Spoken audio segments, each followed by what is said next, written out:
मंगळवेढा तालुक्यातील सिद्धापूर येथे पहिलीच सर्वात मोठी अवैध वाळू उपसा करणाऱ्यांवर कारवाई करण्यात आली आहे। मंगळवेढा तालुक्यातील सिद्धापूर येथील अवैध वाळू उपशावर पोलीस अधीक्षक वीरेश प्रभू यांच्या पथकाने छापा टाकून 600 ब्रास वाळू साठा, 2 जेसीबी, 10 वाळूची ट्रक आणि 40 वाळू उपसा करणारे ट्रॅक्टर असा एकूण 2,50,00,000चा मुद्देमाल जप्त केला आहे। मंगळवेढा तालुक्यातील पहिलीच सर्वात मोठी अवैध वाळू उपसा विरोधातील ही कारवाई असून सदरची कारवाई पोलीस अधीक्षक वीरेश प्रभू यांच्या मार्गदर्शनाखाली विशेष टीम मधील पोलीस उपाधीक्षक संदीप मिटके, सह पोलीस निरीक्षक Sandeep Dhande, police sub inspector Ganesh Nimbalkar, police Naik Amrit Khedkar, Ankush More, police constable Siddharam Swami, Amol Mane, Pravin Patil, Dinesh Rathod, Somnath Borate, Baraji घाडगे, विलास पारदी, अभिजित ठाणेकर, श्रीकांत जवळगे, पांडुरंग केंद्रे, अक्षय दळवी,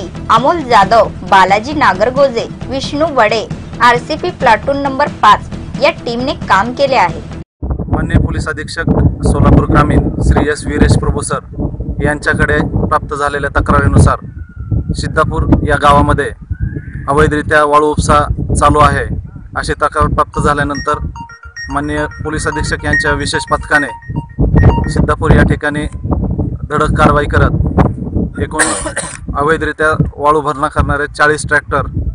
10 ट्रक्स आणि 2 जेसीबी तसेच अवैध साठा केलेला 600 ब्रास वाळूचा साठा असा एकूण अंदाजे 2.5 कोटी रुपयांचा मुद्देमाल जप्त केलेला आहे। सदर आरोपींच्या विरोधात मंगळवेढा पोलीस ठाणे येथे गुन्हा दाखल करण्याचे काम चालू आहे।